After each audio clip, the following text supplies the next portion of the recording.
ನಮಸ್ತೆ, welcome to Samriddhi silk house. ನಮ್ಮ ಹೆಣ್ಮಕ್ಳಿಗಾಗಿ ಬೆಸ್ಟ್ ಕಲೆಕ್ಷನ್ಸ್ ಕೊಡೋದು ನನಗಂತೂ ತುಂಬಾ ಖುಷಿ ಕಂಡ್ರೆ. ಅದು 1 hour ಆಫರ್ ನೋಡಿ ಬಂದಿ. ಇಲ್ಲಿ ಚಿಕ್ಕ ಬಾರ್ಡರ್ ಬಂದಿದೆ, 2 ಕಡೆನೂ ಒಂದೇ ಬಿಗ್ ಸೈಜ್ ಬಂದಿದೆ, ತುಂಬಾ ಚೆನ್ನಾಗಿದೆ. ಸೊ ಪ್ರೈಸ್ ನಿಮಗೆ ಸಿಗ್ತಾ ಇದೆ 1 hour ಆಫರ್ ಅಲ್ಲಿ 850 ರೂಪಾಯಿ ಇರೋದು 750ಕ್ಕೆ. ನೋಡಿ ಗೊತ್ತಾಗುತ್ತೆ ಪಲ್ಲು ಹೇಗಿದೆ, ಬ್ಲೌಸ್ ಹೇಗಿದೆ. ನಮ್ಮ ಹೆಣ್ಮಕ್ಳಿಗೆ ನಾವು ಜಾಸ್ತಿ ಕ್ರೇಪ್ ಬಗ್ಗೆ ಹೇಳೋದೇ ಬೇಕಿಲ್ಲ. ತುಂಬಾ ಚೆನ್ನಾಗಿ ಬಂದಿ. ಬ್ಲೌಸ್ ಎಲ್ಲ ಈ ರೀತಿಯಾಗಿ ಬಂದಿದೆ, ತುಂಬಾ ಚೆನ್ನಾಗಿದೆ. ಸೊ ಪ್ರೈಸ್ ನಿಮಗೆ ಸಿಗ್ತಾ ಇದೆ 750ಕ್ಕೆ. ನೋಡಿ ಕಲರ್ಸ್ ನೋಡ್ತಾ ಹೋಗಿ, ಯಾರಿಗೆಲ್ಲ ಯಾವ ಕಲರ್ ಬೇಕೋ ನೋಡಿ ಸ್ಕ್ರೀನ್ ಶಾಟ್ ತೆಗೆದು ವಾಟ್ಸ್ಆಪ್ ಇಂದ ಬುಕಿಂಗ್ ಮಾಡ್ಕೊಳ್ಳಿ. ನಮ್ದು ಆನ್ಲೈನ್ ಪೇಮೆಂಟ್ ಇರುತ್ತೆ, ಕ್ಯಾಶ್ ಆನ್ ಡೆಲಿವರಿ ಇರೋದಿಲ್ಲ. ಸೊ ಬುಕಿಂಗ್ ಮಾಡ್ಕೊಂಡಂತ ಹೆಣ್ಮಕ್ಳು ಒಂದು ವಿಷಯ ನಿಮ್ಗೆ ಮುಂದೆಲ್ಲ ಹೇಳ್ತಾ ಇದೀನಿ. ಸೊ ನಮ್ದು ಕೊರಿಯರ್ ಬಂದು ನಿಮ್ಗೆ 4 to 5 days ಒಳಗಡೆ ತಲುಪಿಬಿಡುತ್ತೆ.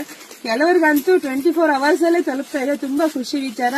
5 ದಿವಸ ಆದ್ಮೇಲೂ ಬಂದಿಲ್ಲ ಅಂದ್ರೆ ಖಂಡಿತ ನಾವು ನಿಮ್ಗೋಸ್ಕರನೇ ಫೋನ್ ಕಾಲ್ ಇಟ್ಟಿದೀವಿ. ಫೋನ್ ಕಾಲ್ ಮಾಡಿ ಇಲ್ಲಾಂದ್ರೆ ಮೆಸೇಜ್ ಅಲ್ಲಿ ಅಪ್ಡೇಟ್ ಮಾಡಿ ಯಾಕೆ ಬಂದಿಲ್ಲ ಅಂತ ವಿಚಾರಿಸ್ತೀವಿ. ಸೊ ಹಂಗಾಗಿ ಧೈರ್ಯವಾಗಿ ಬುಕಿಂಗ್ ಮಾಡ್ಕೊಳ್ಳಿ. ಎಲ್ರಿಗೂ ಒಳ್ಳೇದಾಗ್ಲಿ, ಶುಭವಾಗ್ಲಿ, ಸಮೃದ್ಧಿ ಆಗ್ಲಿ. Thank you.